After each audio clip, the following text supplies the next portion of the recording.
Summit community members, elected officials, city staff, and volunteers gathered at City Hall for Summit's 2025 organization meeting. Welcoming new elected officials and honoring those who have served their terms, it was a chance to reflect on what the city accomplished in 2024 and where it is headed in 2025. For Mayor Elizabeth Fagan, it was also a chance to look back on her first year as Summit's mayor. I feel incredibly blessed to live in this community. I've been here over 2 decades, and I've been adopted as a Hilltopper, and so I've served this community in various ways. This was kind of the last place I could stick my nose in, I guess, and I saw some things that I thought could be improved upon. And so this is, it's an honor for me to lead a city as special as Summit. Before delivering her State of the City address, Mayor Fagan swore in 2 new council members. When you're campaigning, you're talking to people about things that are affecting their quality of life, things that they would like to see change. And when you're campaigning, you can't really help them that much necessarily. You want to, but you can't always do that. And now, as a council member, I can do that. I can help people solve the problems. I've lived in Summit since 1996, and I'm a chronic volunteer. I've done everything from Sage Elder Care to Summit Downtown to the Zoning Board. And in each of those roles, I've been able to do good things for a small group of people. And I wanted to do bigger things for more people. So this is the opportunity, and this was the year the stars just lined up for me. Council member Mike McTurnan was voted to retain the seat of council president with Delia Hamlet as president pro tem. A goal of mine when I came was to kind of tone down the rhetoric in town, to get people to realize we are all Hilltoppers first, regardless of what the little letter is next to your voting affiliation. Our kids go to school together, we go to the same restaurants, we're neighbors and community members first and foremost. The thing I'm most excited about is helping the residents around the Saltbrook area.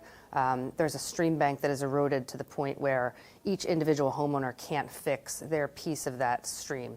And the stream actually runs all the way from Memorial Field through Summit, through New Providence, and dumps out into the Passaic. So recently, we've engaged stakeholders such as Congressman Tom Kean, Senator Bramnick, the DEP, and the House and the Senate passed a bill recently which will hopefully allow us to get funding for a study.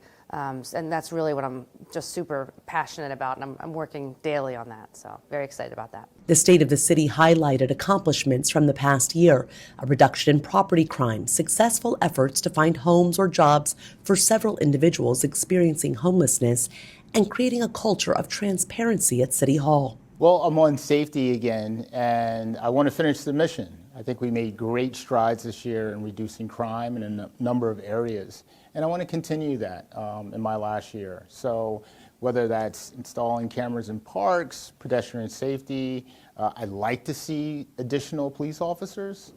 The State of the City also focused on the challenges ahead, including finding creative ways to meet affordable housing goals and working to beautify downtown Summit.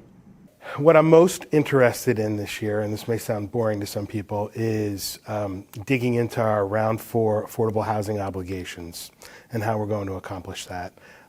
We don't have a lot of vacant land in Summit. We're pretty developed, but we still have these obligations. So I want to try to come up with some kind of a creative way to not only help satisfy those obligations, but also help to renovate our low-income housing as a part of the same process.